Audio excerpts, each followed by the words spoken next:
நேபாளம் மற்றும் திபெத் எல்லை பகுதிகள்ல திடீர்னு ஏற்பட்ட பயங்கரமான வெள்ளப்பெருக்கால பெரிய அளவிலான பாதிப்பு உண்டாக்கி இருக்குன்னு எல்லாருக்கும் தெரியும். இந்த வெள்ளத்துல பாலம் அடிச்சிட்டு போனதாலையும் ரோடெல்லாம் சேரும் சகதியுமா மூடி போனதாலையும் வெள்ளத்துல மாட்டிக்கிட்டவங்க அங்கிருந்து தப்பிச்சு வர முடியாம ரொம்பவே கஷ்டப்பட்டாங்க. இமயமலை பகுதிகள்ல இருக்கக்கூடிய பனிப்பாறைங்க உடைஞ்சு விழுந்ததுதான் இந்த வெள்ளப்பெருக்குக்கு முக்கிய காரணமா அமைஞ்சதுன்னு நிபுணர்கள் சொல்றாங்க. இந்த வெள்ளத்துல நடந்தது என்னன்னு பாக்குறப்போ ஒவ்வொரு நொடியும் திகிலான சம்பவமா இருந்திருக்கு. என்ன நடந்ததுன்னு பாக்கலாம் வாங்க.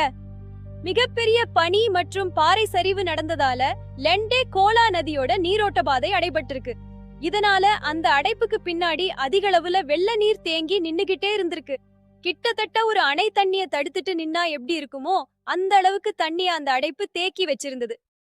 அப்புறம் ஒரு கட்டத்துல அந்த தண்ணியோட அழுத்தத்தை தாங்க முடியாம அடைப்பு உடைஞ்சதால பெரிய பனிப்பாறைகளும் சேரும் ஒன்னா சேர்ந்து வேகமா அடிச்சிட்டு வந்திருக்கு.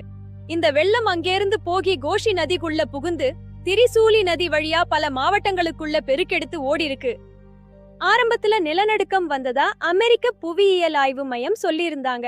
ஆனா நடந்த சம்பவத்தை தெளிவா மறுபடியும் பார்த்துட்டு நிலநடுக்கம் எதுவும் வரல அப்படின்னும் பனிப்பாறைங்க எல்லாம் பாறையோட மோதி உடைஞ்சு விழுந்தப்போ உண்டான அதிர்வுதான் நிலநடுக்கம் மாதிரி தெரிஞ்சிருக்குன்னு தெளிவுபடுத்தினாங்க.